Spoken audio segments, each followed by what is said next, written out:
Cowbridge-born Erin is an Instagram star with 500,000 followers.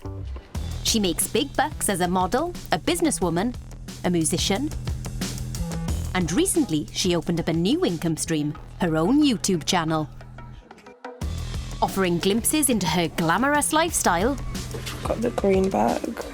You should always take beauty tips. See where like the ear starts to the mouth, because otherwise you create like a droopy effect. And funny skits with her Welsh buddy, Harrison. He looks like he's getting a milkshake. Yeah, I need to be behind them. They look like they're high on weed and they're getting munch. They do. In there. And now, for her channel, she's about to take up a new challenge. I need a sock. It's kind of a series that I'm doing with my friend Harrison, where we're basically working 9-to-5 jobs. You have to wear barefoot. No, what? You have to, I'm sorry. The idea started basically because my management said that I would have no idea how to live in the real world and I could never do a real job, and I said yeah I could, and I decided to get my friend Harrison involved to prove a point, and it kind of just turned into an idea for my YouTube channel.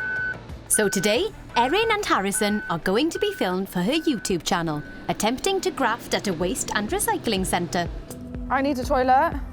Oh no, I don't want them fumes on my skin, because I got nice skin right now. I don't want.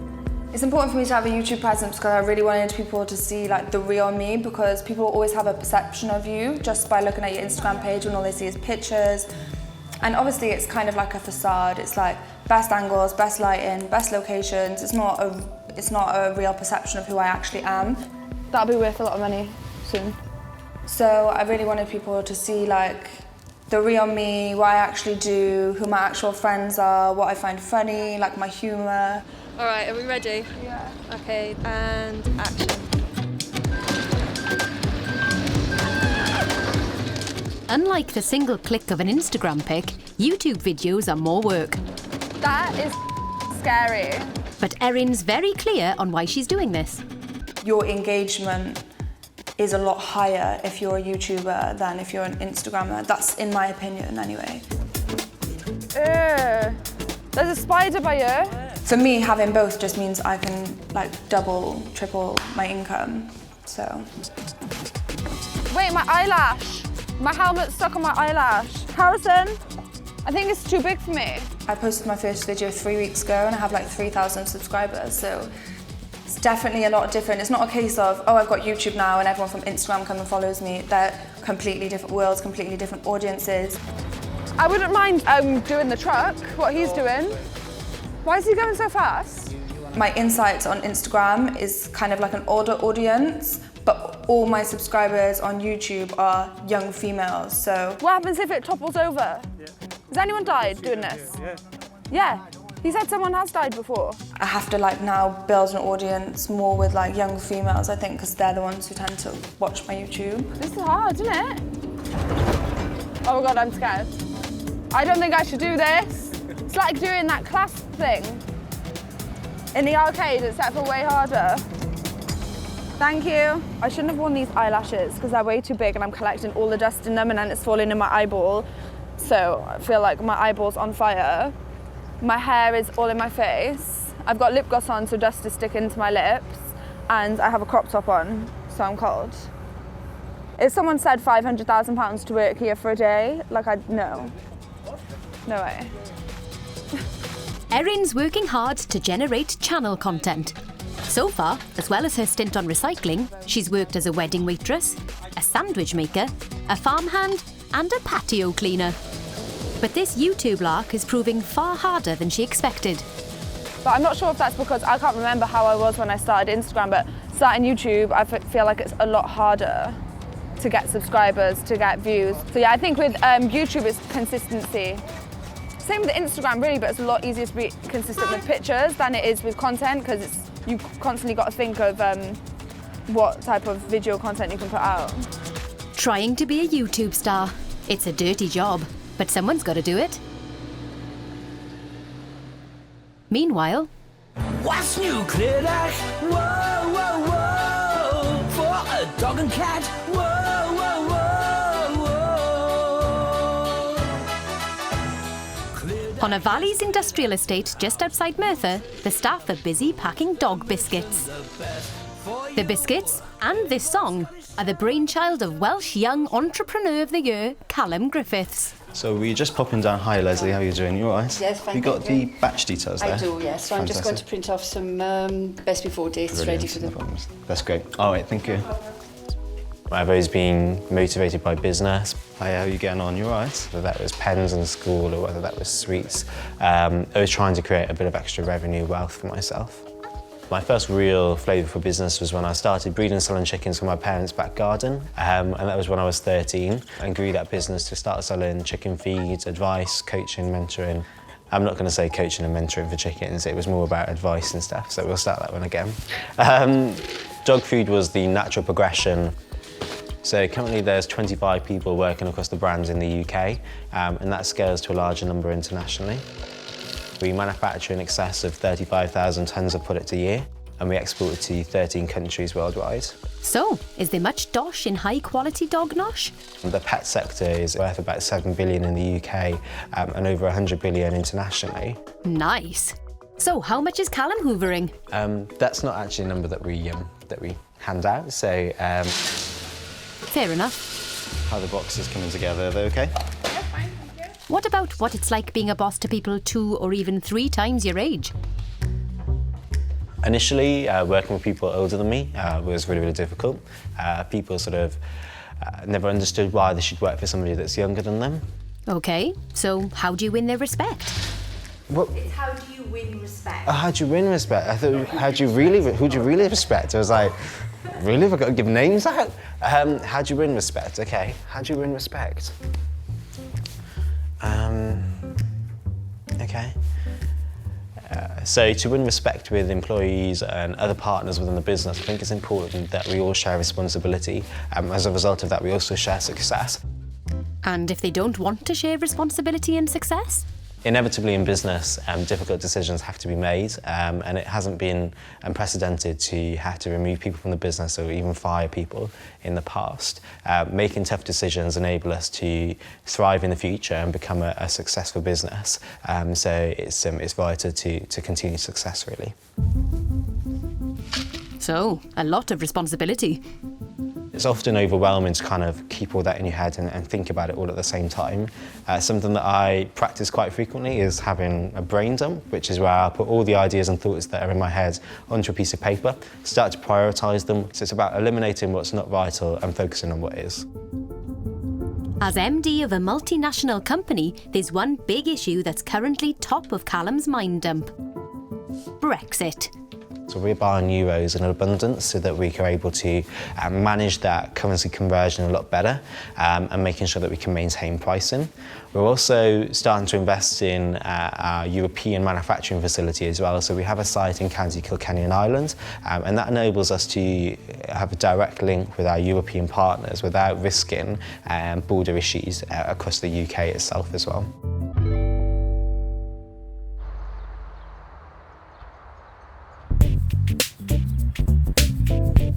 Starbucks, Cardiff City Centre. Your barista today, Ibby. You good? Ibby Tarafta. That's your ice. That's the 2 iced lattes. 2 days a week, he's here behind the counter.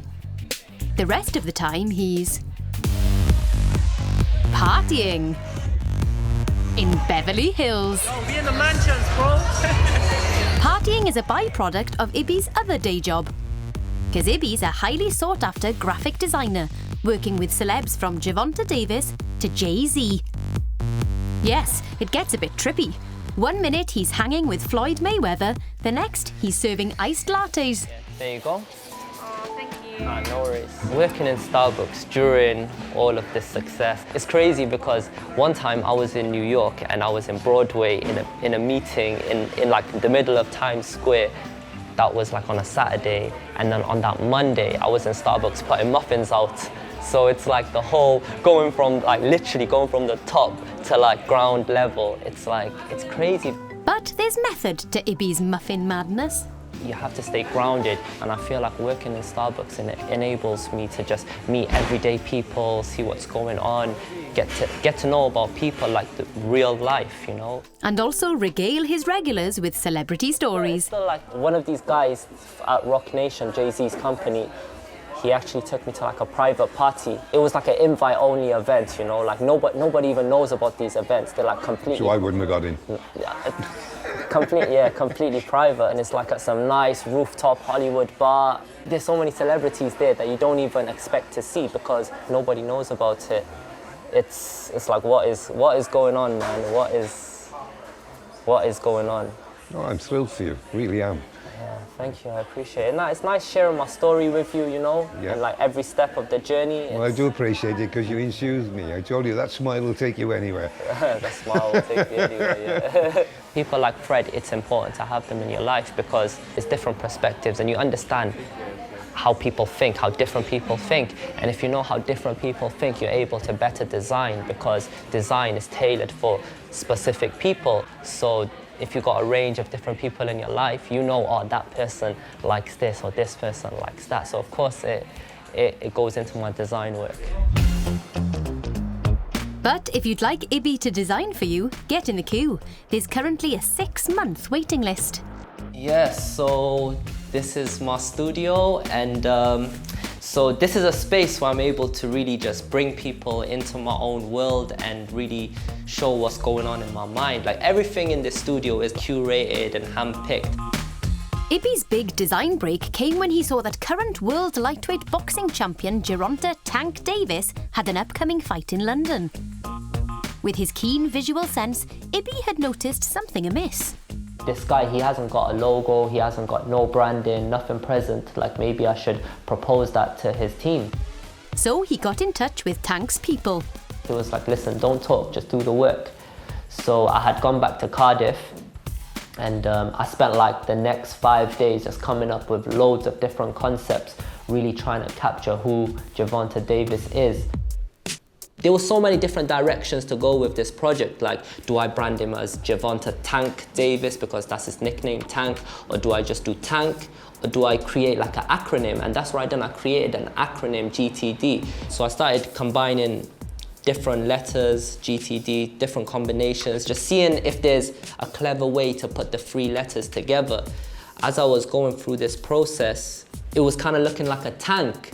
So maybe I could get the shape of a tank and like put it into the logo and see if that works. So I developed a little bit more. This one looks a bit too much like a shield. This one looks too much like a transformer. This one's solid, it resembles the tank, it's compact, it's easily applicable. This is an icon that can be big on a billboard, it can be big in Times Square, or it can be small like on a business card. So it's like, it's really got longevity when it comes to good design. In my head, I was like, listen, if I go to London and I meet Tank's people, I can't just go empty-handed, like I can't just turn up with nothing, you know, I gotta take them something. So I had this hat made with the logo on it. A week before the fight, the boxers, they have a press conference. So I was like, yo, I need Tank to wear that logo on that day. That was my vision, like the exact details I had visioned it in my head. His manager said to me, listen, he just wears whatever he wants. I'll take the hat, I'll go talk to him and just see what happens tomorrow.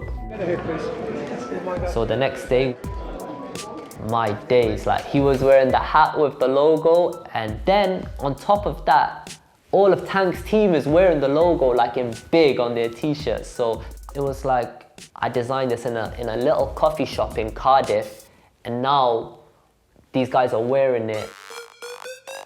Once Geronta and his people went public with Ibby's design, the stars began to align. Super bantamweight world champion Guillermo Rigondeaux wanted a bespoke logo. Then came Harlem Globetrotter Corey the Dribbler. Ibby's hoping his next star client will be larger-than-life pro golfer Andrew Beef Johnston.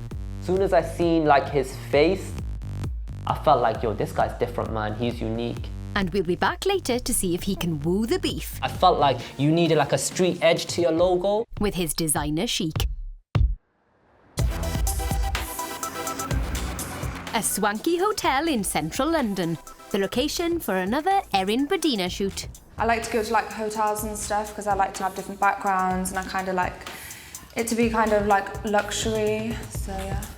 Light years from the recycling centre. Today is behind the scenes of what I do on a day-to-day, so glam, doing my promo, my Instagram pictures. All of it to create new content to attract more followers and generate more money. I guess my life is more luxury than a 9-to-5, but there's also very like unglamorous parts of the job. It's very, very hard to build a big following. Like, it's a lot of hours, a lot of planning, a lot of organising, a lot of time. You also have to have a business brain because a lot of brands and stuff, you kind of have to negotiate and you have to have your price, know your worth. Camera rolling and action. Hey guys, welcome back to my YouTube channel. For today we're going to be doing a few looks because it's Halloween, and after this we're going to be doing another couple of looks, so stay tuned and yeah. Beneath all the bling and frivolity, things are not always as easy as they seem for Erin. I don't think this industry is for everyone. I feel like you definitely have to be thick-skinned. The negatives are things like everything you do, you're being criticised. People are very judgmental. People say like mean things. People are often like looking for reasons to drag you and kind of like... People are always just looking for a way to put you down, so that's like really difficult. To cope with it, I don't follow any of the blog pages that post about me. Keeps me at peace more if I don't know what people are saying. If I don't know what people are saying, it doesn't really exist in my reality. Another thing I do is meditate, because I'm so involved with my phone 24/7. I feel like it's good to just kind of escape. And I also, like, when I feel like Instagram is getting intense, I'll turn my phone off, be with my dogs, my family, and then I come back with a clear head and I'm just ready to go again. Erin Budina, YouTube channeler, Instagram star, musician, model, businesswoman. What does the future hold? So in 5 years' time, I've seen myself probably at that point, I would hope that I'm like married with kids and I'll just be like a lit mum. And hopefully I'll be like worth 100 now. Having my brand, I feel like I'll definitely still have it in 10 years. No idea what I'll be doing with it because I change my mind all the time. I might want to be a neuroscientist, but then who knows?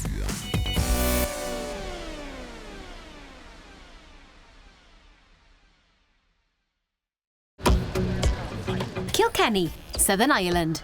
Home to Kilkenny Castle, the Kilkenny Hurling Championship, and a pet food factory. Destination for 20-year-old mogul Callum Griffiths. In post-Brexit Britain, Southern Ireland will have no trade barriers with Europe, so Callum has contracted the factory to make dog nosh for his continental customers. Europe currently equates to around about 35% of our total revenue. It's a really, really big part of our business, and so we want to make sure that we mitigate as much risk as possible. So post-Brexit, it means that we can continue to engage with our European customers like we did previously in the UK. And to make certain he's getting his euros worth, Callum's on his way to visit the factory in a chauffeur-driven car. Really? Okay.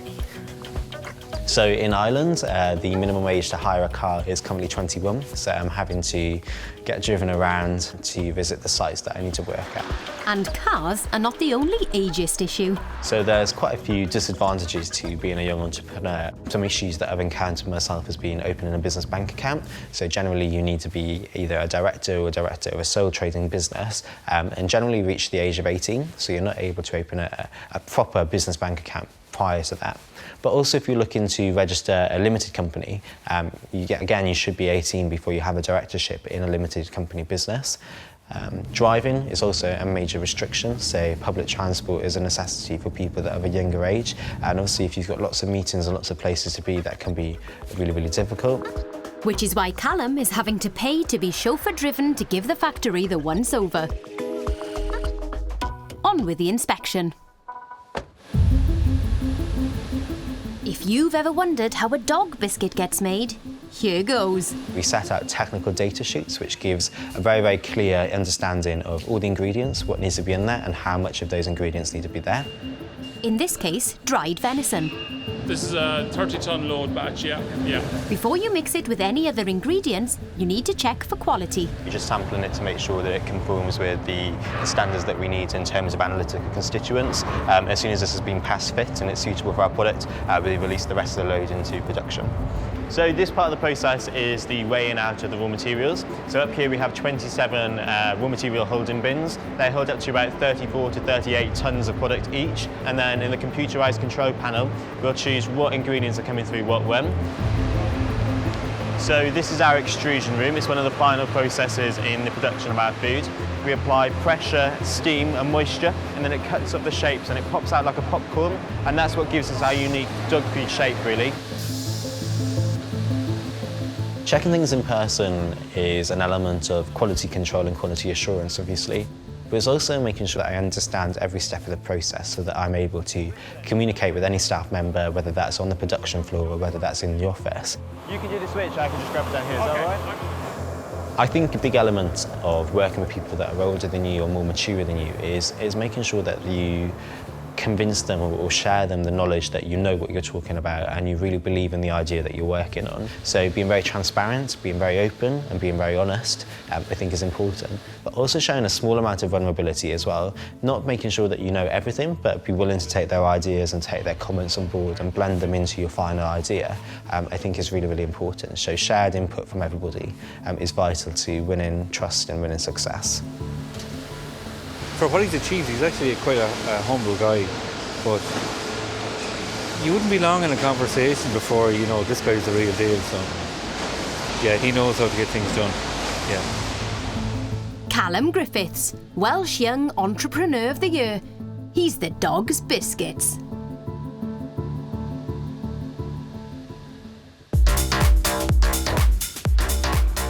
Central London.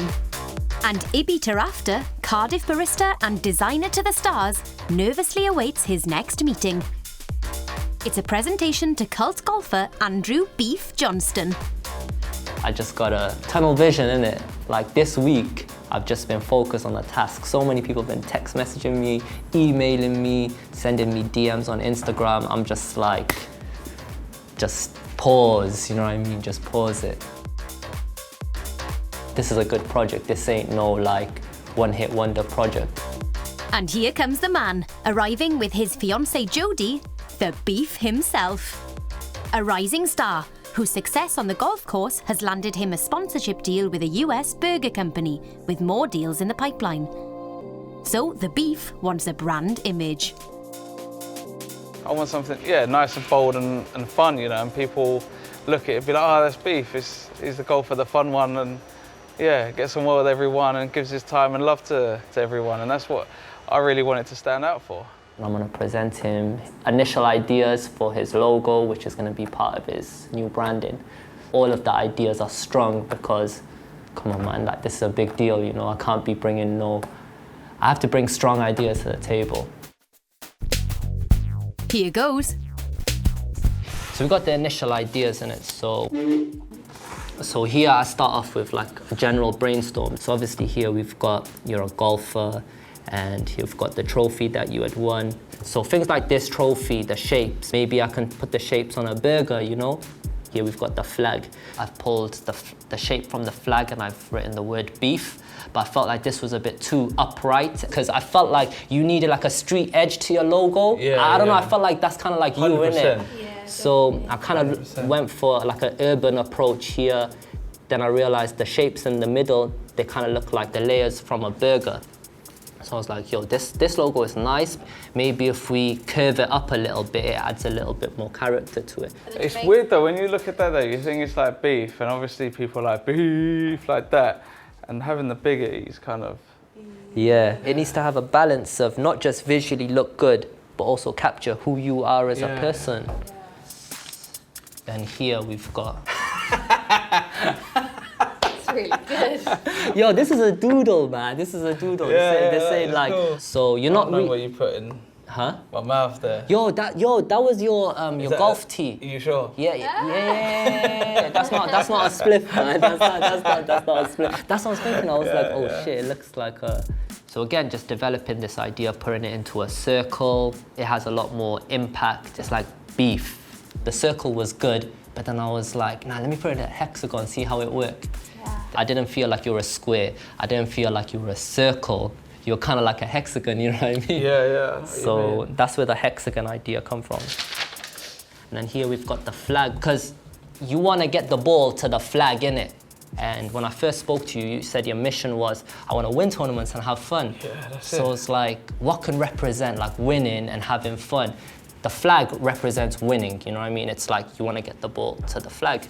Maybe if I can add something into it, so here I've got the golf ball flying through. This logo, it's got that energy to it, it's got motion to it, and it's almost like people are shouting your name. It's like beef.